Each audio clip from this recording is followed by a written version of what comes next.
ओम नमो भगवते वासुदेवाय। जय श्री हरि। सनातन धर्म में अमावस्या तिथि को आत्मशुद्धि, पितृ स्मरण और ईश्वर साधना का विशेष दिन माना गया है। जब अमावस्या तिथि अधिक मास में आए तो इसका महत्व और भी ज़्यादा बढ़ जाता है। वर्ष 2026 में ज्येष्ठ अधिक मास अमावस्या का पावन अवसर सोमवार को पड़ रहा है। सोमवार के दिन आने के कारण इसे सोमवती अमावस्या भी कहा जाता है, जिसे सोमवती अमावस्या भी कहते हैं। धार्मिक मान्यताओं के अनुसार यह दुर्लभ संयोग लगभग हर 3 वर्ष में एक बार आता है और इस दिन किए गए स्नान, दान, जप एवं तप और सेवा का पुण्य कई गुना बढ़ जाता है। ज्येष्ठ अधिक मास को पुरुषोत्तम मास भी कहा जाता है, जो भगवान श्री हरि विष्णु को समर्पित माना गया है। यह संपूर्ण मास भक्ति, साधना और पुण्य कर्मों के लिए श्रेष्ठ माना गया है। ऐसे में इस मास की अमावस्या इस बार श्रद्धालुओं के लिए विशेष पुण्यदायी अवसर लेकर आ रही है। पंचांग के अनुसार वर्ष 2026 में ज्येष्ठ अधिक मास अमावस्या 15 जून दिन सोमवार को मनाई जाएगी। अमावस्या तिथि का प्रारंभ 14 जून 2026 को दोपहर 12:19 से होगा और इसका समापन 15 जून 2026 को सुबह 8:23 तक होगा। चूँकि 15 जून को सूर्योदय के समय अमावस्या तिथि विद्यमान रहेगी, इसलिए धार्मिक मान्यताओं के अनुसार इसी दिन पवित्र स्नान, पितृतर्पण, दान पुण्य और भगवान विष्णु की पूजा करना विशेष फलदायी होगा।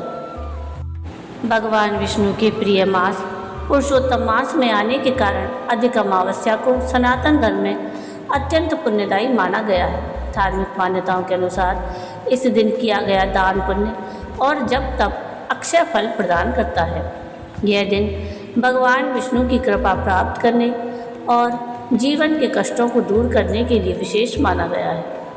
अधिक मास भगवान पुरुषोत्तम श्री हरि विष्णु को समर्पित होता है। इस दिन विष्णु सहस्त्र नाम का पाठ, श्रीमद् भागवत कथा श्रवण और सत्यनारायण भगवान की पूजा करने से जीवन में सुख समृद्धि आती है। हिंदू धर्म में मान्यता है कि भगवान विष्णु इस दिन भक्तों की मनोकामनाएं पूर्ण करते हैं। तो आइए सबसे पहले हम सुनते हैं सोमवती अमावस्या की व्रत कथा। एक अत्यंत गरीब ब्राह्मण परिवार था। उस परिवार में पति पत्नी के अलावा एक उनकी पुत्री भी थी। वह पुत्री धीरे धीरे बड़ी होने लगी। उस पुत्री में समय और बढ़ती उम्र के साथ सभी स्त्रियोचित गुणों का विकास हो रहा था। वह लड़की सुंदर, संस्कारवान एवं गुणवान थी, किंतु गरीब होने के कारण उसका विवाह नहीं हो पा रहा था। एक दिन उस ब्राह्मण के घर एक साधु महाराज पधारे। वो उस कन्या के सेवा भाव से काफ़ी प्रसन्न हुए और कन्या को लंबी आयु का आशीर्वाद देते हुए साधु ने कहा कि इस कन्या की हथेली में विवाह योग्य रेखा नहीं है।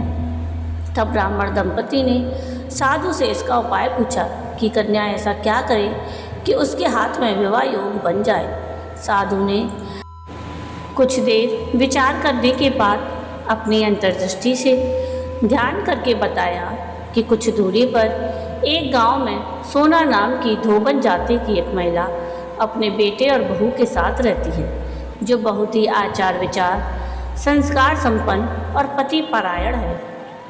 यदि यह कन्या उसकी सेवा करे और वह महिला इसकी शादी में अपनी मांग का सिंदूर लगा दे, तो उसके बाद इस कन्या का विवाह हो तो इस कन्या का वैधव्य योग मिट सकता है।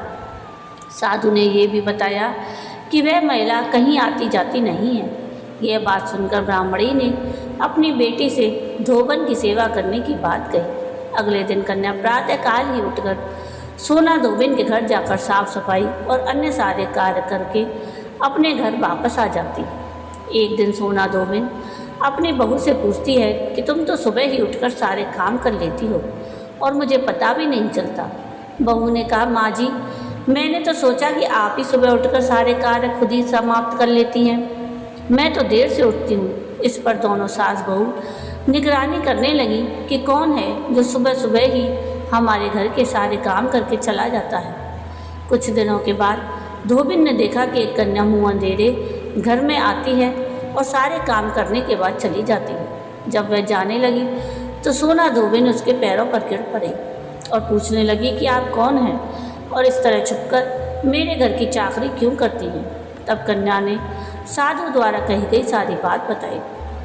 सोना धोबिन पति परायण थी, उसमें तेज था, वह तैयार हो गई। सोना धोबिन के पति थोड़ा अस्वस्थ थे।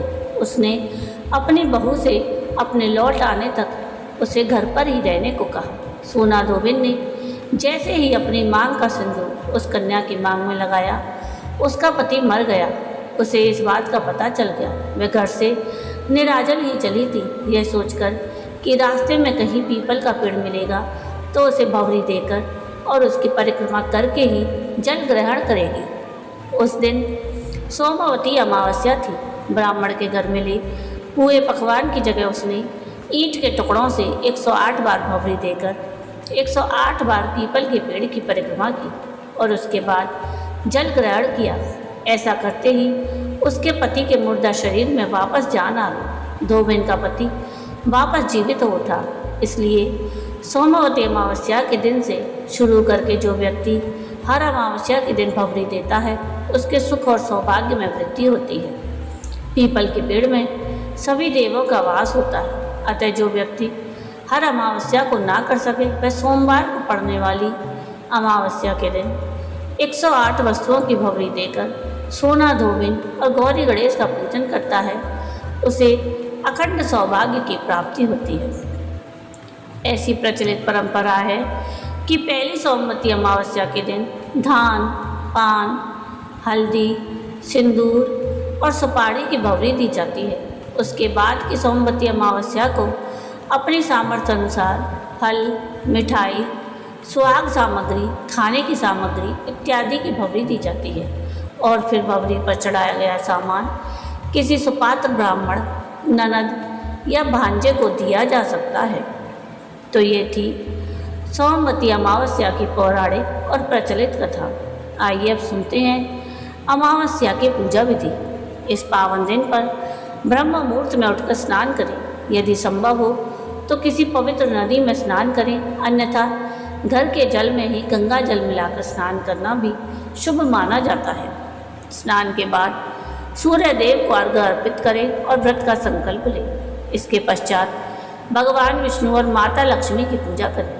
पीले पुष्प, चंदन, धूप, दीप और नैवेद्य अर्पित करें। ओम नमो भगवते वासुदेवाय मंत्र का जाप करें। ज्येष्ठ अधिक अमावस्या में तुलसी पूजा का भी विशेष महत्व है। सुबह शाम तुलसी के पौधे के सामने घी का दीपक जलाएं। दोपहर के समय दक्षिण दिशा की ओर मुख करके पितरों का स्मरण करें। शाम के समय पीपल के वृक्ष पर जल चढ़ाकर सरसों के तेल का दीपक जलाएं और परिक्रमा करें।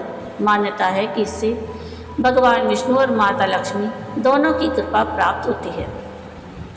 सनातन धर्म में दान को मानव जीवन का सर्वोच्च कर्म माना गया है। विशेष रूप से ज्येष्ठ अधिक अमावस्या जैसे दुर्लभ और पवित्र अवसर पर किया गया दान कई गुना अधिक फलदायी माना जाता है। धार्मिक मान्यताओं के अनुसार अधिक मास में किए गए दान, जप, तप और सेवा का पुण्य अक्षय होता है, अर्थात उसका शुभ फल कभी नष्ट नहीं होता है। ज्येष्ठ मास वर्ष का सबसे गर्म समय माना जाता है। ऐसे में इस अवधि में जलदान और अन्नदान का विशेष महत्व बताया गया है। जो दान श्रीमद् भगवद गीता में भगवान श्री कृष्ण ने सात्विक दान का महत्व बताते हुए कहा है कि जो दान बिना किसी स्वार्थ, दिखावे या फल की इच्छा के उचित समय पर योग्य व्यक्ति को केवल कर्तव्य समझकर दिया जाए, वही सात्विक दान कहलाता है।